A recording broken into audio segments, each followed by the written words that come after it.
नारायण नारायण श्रीमन्नारायण नारायण नारायण। यह कथा आप नहीं जानते हैं जब राजा राम ने नहीं, देवी सीता ने चलाए बाण। भगवान श्री राम राजसभा में विराज रहे थे। उसी समय विभीषण वहां पहुंचे। वे बहुत भयभीत और हड़बद्दी में लग रहे थे। सभा में प्रवेश करते ही वे कहने लगे, हे राम, मुझे बचाइए। कुंभकर्ण का बेटा मूलकासुर आफत ढा रहा है। अब लगता है न लंका बचेगी और न मेरा राजपाट। भगवान श्री राम द्वारा ढांढस बंधाए जाने और पूरी बात बताए जाने पर विभीषण ने बताया कि कुंभकर्ण का एक बेटा मूल नक्षत्र में पैदा हुआ था, इसलिए उसका नाम मूलकासुर रखा गया। इसे अशुभ जान कुंभकर्ण ने जंगल में फेंकवा दिया था। जंगल में मधुमक्खियों ने मूलकासुर को पाल लिया। मूलकासुर जब बद्धा हुआ तो उसने कठोर तपस्या करके ब्रह्मा जी को प्रसन्न कर लिया। अब उनके दिए वर और बल के घमंड में भयानक उत्पात मचा रखा है। जब जंगल में उसे पता चला कि आपने उसके खानदान का सफाया कर लंका जीत ली और राजपाट मुझे सौंप दिया है, तो वह क्रोधित है। भगवान, आपने जिस दिन मुझे राजपाट सौंपा उसके कुछ दिन बाद ही उसने पातालवासियों के साथ लंका पहुंचकर मुझ पर धावा बोल दिया।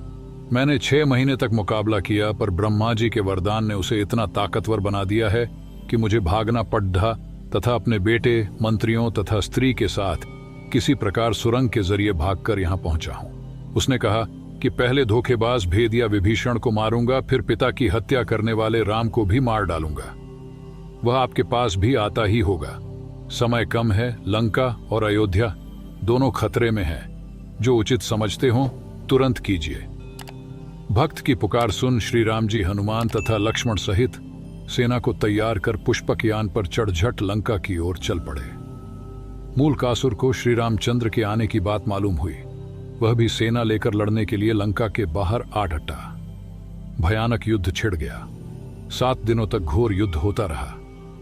मूलकासुर भगवान श्री राम की सेना पर अकेले ही भारी पड़ीडीएच रहा था। अयोध्या से सुमंत्र आदि सभी मंत्री भी आ पहुंचे। हनुमान जी संजीवनी लाकर वानरों, भालुओं तथा मानुषी सेना को जिलाते जा रहे थे, पर सब कुछ होते हुए भी युद्ध का नतीजा उनके पक्ष में जाता नहीं दिख रहा था। भगवान भी चिंता में थे। विभीषण ने बताया कि इस समय मूलकासुर तंत्र साधना करने गुप्त गुफा में गया है। उसी समय ब्रह्मा जी वहां आए और भगवान से कहने लगे, रघुनंदन, इसे तो मैंने स्त्री के हाथों मरने का वरदान दिया है। आपका प्रयास बेकार ही जाएगा। श्री राम, इससे संबंधित एक बात और है।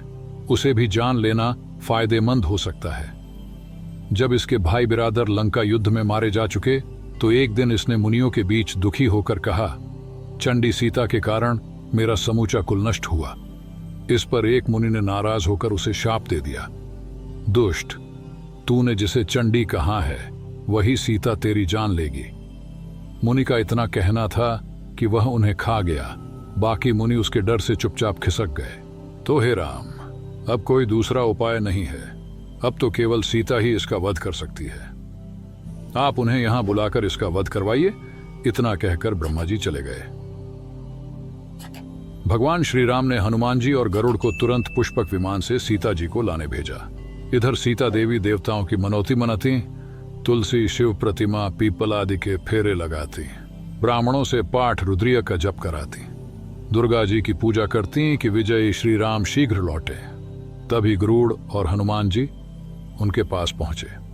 पति के संदेश को सुनकर सीता जी तुरंत चल दी। भगवान श्री राम ने उन्हें मूलकासुर के बारे में सारा कुछ बताया। फिर तो भगवती सीता को गुस्सा आ गया। उनके शरीर से एक दूसरी तामसी शक्ति निकल पड़ी। उसका स्वर बड़ा भयानक था। ये छाया सीता चंडी के वेश में लंका की ओर बढ़ चली। इधर श्री राम ने वानर सेना को इशारा किया कि मूलकासुर जो तांत्रिक क्रियाएं कर रहा है उसको उसकी गुप्त गुफा में जाकर तहस नहस करें। वानर गुफा के भीतर पहुंचकर उत्पात मचाने लगे तो मूलकासुर दांत किटकिटाता हुआ सब छोड़ छाड़ कर वानर सेना के पीछे दौड़ रहा। हड्डाधी में उसका मुकुट गिर पड़ा। फिर भी भागता हुआ वह युद्ध के मैदान में आ गया। युद्ध के मैदान में छाया सीता को देखकर मूलकासुर गरजा, तू कौन? अभी भाग जा, मैं औरतों पर मर्दानगी नहीं दिखाता।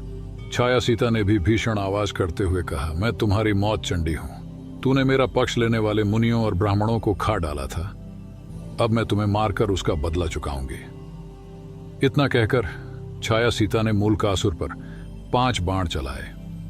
मूलकासुर ने भी जवाब में बाण चलाए। कुछ देर तक घोर युद्ध हुआ, पर अंत में चंडिकास्त्र चलाकर छाया सीता ने मूलकासुर का सिर उड़ा दिया और वह लंका के दरवाजे पर जा गिरा। राक्षस हाहाकार करते हुए इधर उधर भाग खड़े हुए। छाया सीता लौटकर सीता के शरीर में प्रवेश कर गई। मूलकासुर से दुखी लंका की जनता ने मां सीता की जय जयकार की और विभीषण ने उन्हें धन्यवाद दिया। कुछ दिनों तक लंका में रहकर श्री राम सीता सहित पुष्पक विमान से अयोध्या लौट आए। कथा के अंत में प्रार्थना, यदि आपको हमारा वीडियो अच्छा लगा हो तो हमारे चैनल को सब्सक्राइब कर लें और वीडियो को लाइक कर दें। इससे हमारा मनोबल बढ़ता है। और कमेंट बॉक्स में हमें अपने सुझाव जरूर लिखें। धन्यवाद।